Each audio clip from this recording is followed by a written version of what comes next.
this is going to be a different one. Also a message. So if you don't care about planets, you don't care about tarot, you don't care about gods and goddesses, this ain't the video for you. Or if you're curious, you can watch it, whatever. It's up to you all anyway. It's not like I can force you to do one thing or another. Either way, I'm not going to wait. So keep going if you don't like that shit. Moving on. Okay, so earlier I was like sitting watching out the window, like just watching the clouds, and I just got this feeling like, someone wanted to talk to me. And I was like, okay, who's going to, who needs me to deliver a message? And it turns out it was Aphrodite. And so I wrote down what I was thinking at the time because I tend to forget things really quickly when they start giving me messages and I didn't want to forget. But the card, I left the cards on the table, but my child messed with the cards. So I might reference the paper too. So it is what it is. So the first cards that came out was like this one, the freaking Prince of Cups, which is like the Knight, the Chariot, and Judgment.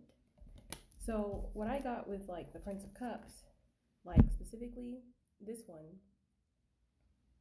from this deck, there is like something that seems like it is trying to get after this prince. Now, for the time that I was talking to Aphrodite, this represents like going towards emotional fulfillment. And both him and the horse are facing forward. They're not focused on anything else. And this thing right here is like they are just out of reach of whatever the fuck this is right here. And when I saw the chariot usually represents something that is moving that cannot necessarily be stopped. Like major arcana are typically like inevitable.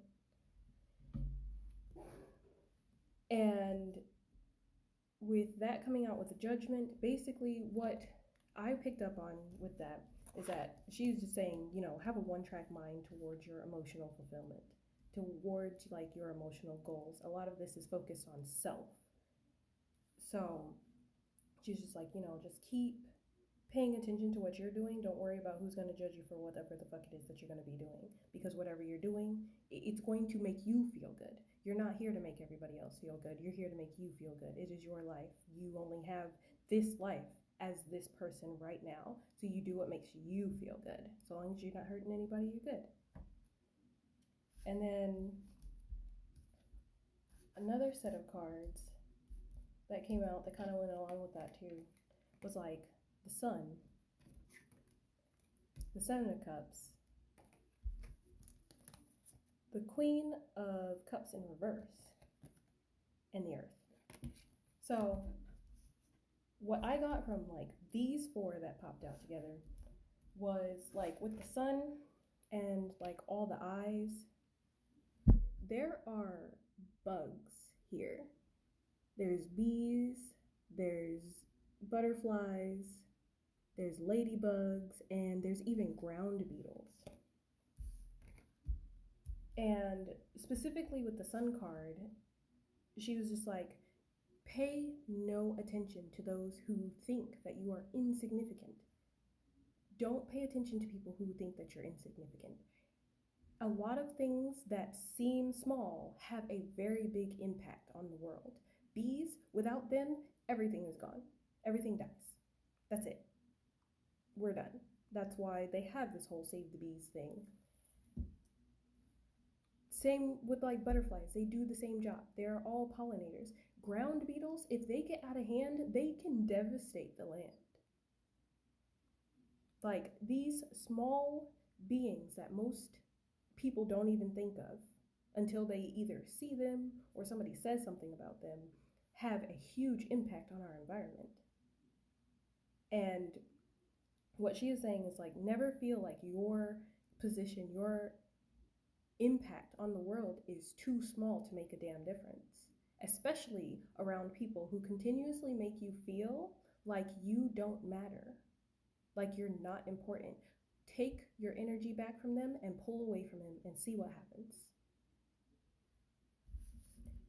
And so with these three cards, like the Queen of Wands is often seen as a person, but that's not what that means to me, because I never really see these as people, rarely ever. So with the Seven of Cups, what I saw was like the sea is parted here.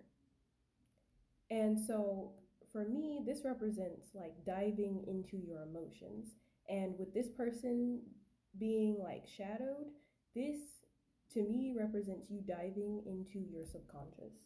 And with the Queen of Wands in reverse, it's a deep dive.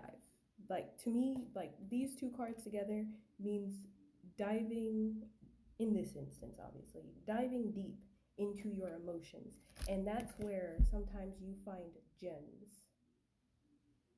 So when you dive deep into your emotions, into your subconscious, like if you're feeling really emotional right now, then it could be time to like see where those emotions come from and maybe even create something from it.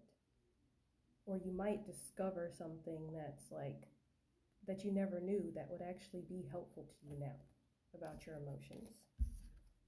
And then with the World, it's important to stay grounded while you're doing this. And getting to the bottom of like all of these big emotions that you're having right now will be essential.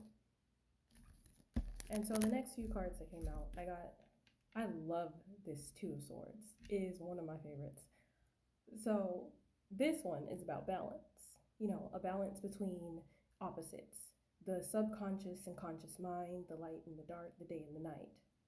And it's funny because it reminds me of the book that I have that's like astrology. It's an astrology book, and they reference the masculine and feminine signs as like day and night signs, or inhale and exhale signs. And then with the Prince of Pentacles, or this, in this deck, he's facing forward. He's still focused on his own thing, but this time the bull is like looking elsewhere. So it seems like the bull is watching out for them. So like you could either have some kind of Taurus placement or like a spirit guide that represents this like bull energy that's just ready to make sure that everything is good while you focus on whatever this physical item is that you're working on. And then I had the Lovers. I can't show that one because it's got naked people on it. But like after the like maybe I should start with then I had the Lovers. For me, with it, the Lovers and the like Two of Pentacles coming out this way, it's like a balance between feminine and masculine energies, like a rebalancing of that. And then this balance between opposites leads to the Big Pinnacle. It leads to something, you know, something flourishing, fertility, something growing into something bigger than what you expected. And the last ones that came out after that is the Moon and the Ten of Swords. Now this Ten of Swords, I actually like this one too. And when I'm like using this deck, this represents injustice to me because this is Medusa. And you know, if you know the story of Medusa, then if you know, you know. Other than that, look it up. But what I got is that like the moon here is emitting like it's like supposed to be the light energy, but what I felt from it is that it's like some kind of magnetic energy that's about to pull back some false information or something to do with like false belief systems that have been embedded in you, or for like 10 decades, or like 10 different things, something representing like tens.